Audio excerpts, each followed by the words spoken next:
Now that we've made it through a full season, he takes LSU to Atlanta, demolishes Purdue in the bowl game, wins 10 games, wrapped up a recruiting cycle that was left by Ed Ogeron, of course, this time last year. Now it's gone through a complete cycle of 2023.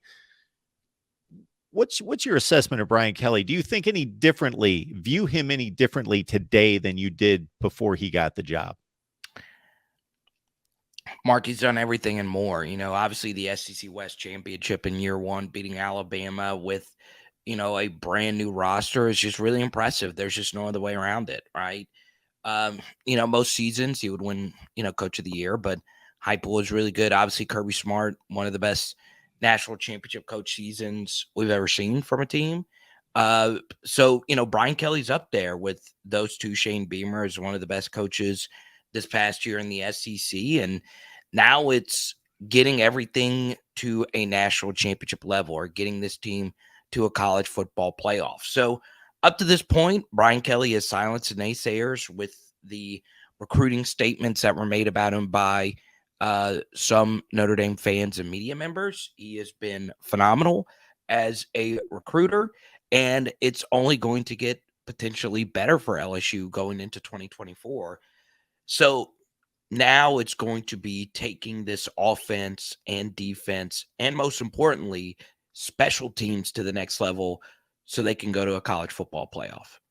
I am hearing from viewers that call in and join the chat that there's this analysis being waged between who should be the Western Division favorite. Is it still Alabama or is it LSU? Where do you stand there?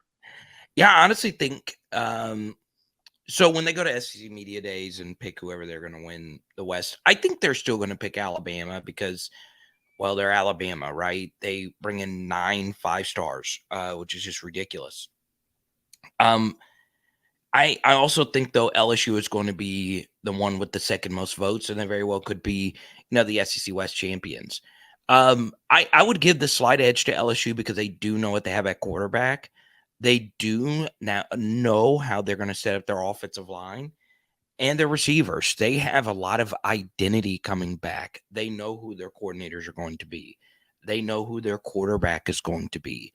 They have a good idea of what the offense is going to look like, and it's going to take Jaden becoming a better vertical passer for them to have a legit shot at winning a national championship. And defensively, there are a lot of holes. This defensive unit could be a little thin depending on how some of these portal guys work out. But you still have Harold Perkins, who is transcendent. And then, of course, special teams has got to get better. The next step for Brian Kelley is making this team more efficient, making this team more explosive in stats such as yards per play. Efficiency-wise, success rate, all those things look really good for Jaden Daniels and LSU. The next step is becoming more explosive, and that is going to be the most important thing, because one thing we know about college football playoff teams and champions is they, more often than not, average around 6.2 yards per play.